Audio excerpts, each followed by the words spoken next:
Good morning, have a wonderful day.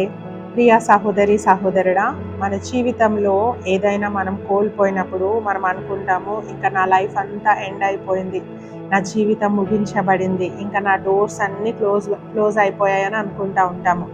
కొంతమంది love failure అయిపోయి ఉంటారు, కొంతమంది ఇష్టపడిన వాళ్ళు రిజెక్ట్ చేశారని ఒక ఫెయిల్యూర్గా మిగిలిపోయి ఇంకా నా జీవితం ముగించబడింది, ఇంకా నా లైఫ్ ఇంతే, నేను మరణిస్తే బాగుండని కొంతమంది ఫిక్స్ అయిపోతూ ఉంటారు. కానీ దేవుడు నీ కోసం ఇంకొక ద్వారాన్ని ఓపెన్ చేస్తాడు. నీ అన్ని డోర్స్ క్లోజ్ అయిపోయాయేమో, కానీ దేవుడు నీ కోసం మరో ద్వారాన్ని ఆయన ఓపెన్ చేయగలడు.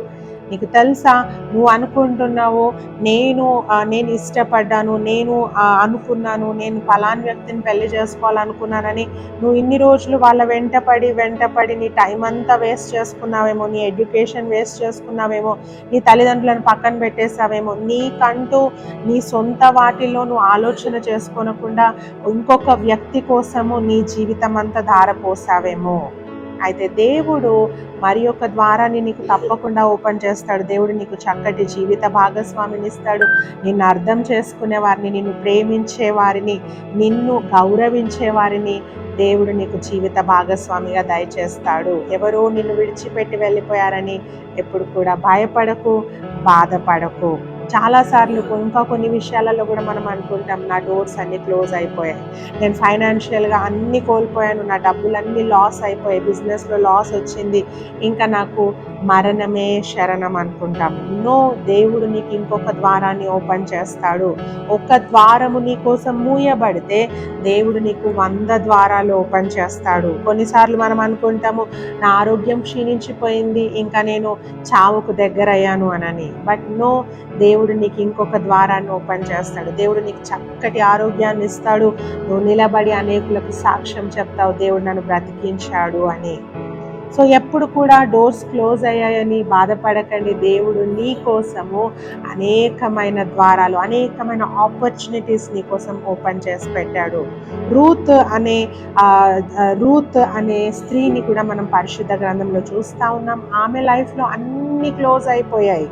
ఆమె తన భర్తను పోడగొట్టేసుకుంది. తన జీవితం అంతా శూన్యంగా మిగిలిపోయినప్పుడు ఎప్పుడైతే ఆమె దేవుని హస్తాన్ని పట్టుకుందో, దేవునికి తన జీవితాన్ని సమర్పించుకుందో, దేవుడు ఆమెను వర్ధిల్ల చేశాడు. ఏ పొలంలో అయితే పరిగె ఏరుకోవడానికి వెళ్ళిందో, ఏ పొలంలో అయితే పని చేయడానికి వెళ్ళిందో, ఆ పొలానికి ఆమెను యజమానురాలుగా దేవుడు చేశాడు.